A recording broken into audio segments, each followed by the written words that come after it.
In today's video, we're gonna take this boring wall and transform it with this DIY wainscoting accent wall. This is going to be a dead simple tutorial that shows you every step of the project, so let's get into it. I got all the materials for this project from Lowe's, and they're also the sponsor of today's video. We're gonna need some 1x3 and some 1x2 MDF for this project, as well as some construction adhesive and a little bit of paint. And all these products are linked in the video description. I want to install this top rail first, so let me get the actual length. So it looks like we're right at 99.5 inches.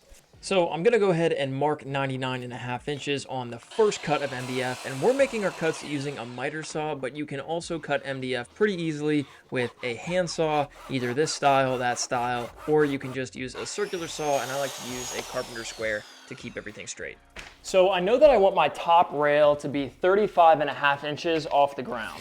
So I'm gonna go ahead and mark that. And once we have that mark, I'm just gonna take a 6-foot level, put it on that mark right there. And then once we're level all the way across, I'll mark it using a pencil.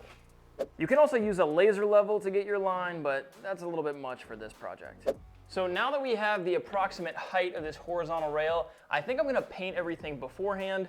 I just think that's gonna be a little bit easier. I'm gonna roll out a little bit of paper so I don't get paint on the floor. This does not roll at all. We'll tape it down so it doesn't go anywhere. I'm just gonna tape off a few of these edges. We're just using an ultra pure white for this. I'll go ahead and mix it up and then we'll paint.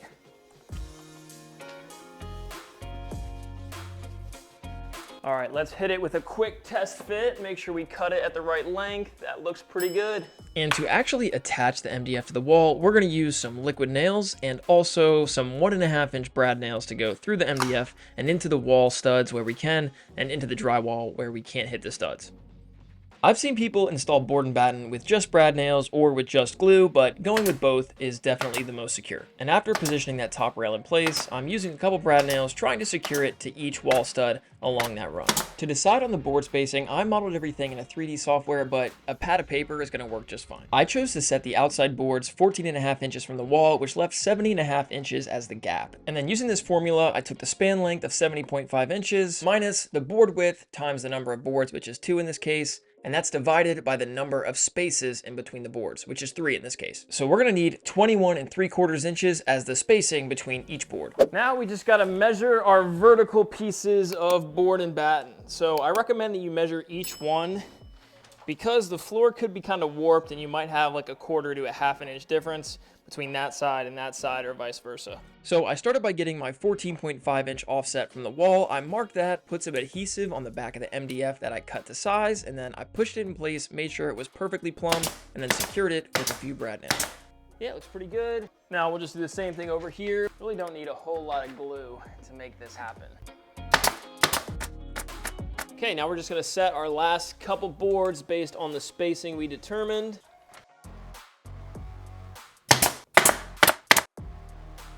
That's it. And I cut this thinner piece, which I'm gonna use as kind of a top rail. So I'm gonna glue this in place and then we'll brad nail it in. Start by gluing here.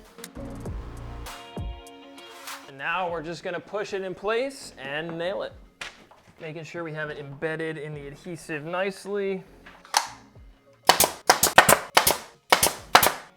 And now I'm using this fast drying caulk to caulk all the seams. And I did a horrible job on that application, so I cleaned it up, put some tape on, and ran it back. And you basically just want to ensure that you seal up all the gaps that might be left where you install the board and battens, also cover up any of the brad nail holes. Then you just want to take your paint and apply a second and third coat as needed, making sure that you use a paintbrush to get all the hard to reach places. And I want to note real quick that the gap on the bottom can be avoided by putting in a larger baseboard, but this was dead simple, so we decided just to leave the existing baseboard. And after removing the painter's tape, I decided that a nice little accent piece like this mirror I found on Lowe's.com would work, but I was thrilled to find it on clearance in the actual store. So picked that up, put in these drywall anchors, and hung that mirror up, obviously centering it in the middle of the new wainscoting. And after placing a controversial fake plant in the corner, this project is complete. We've been driving around, singing songs way too loud because we wanna.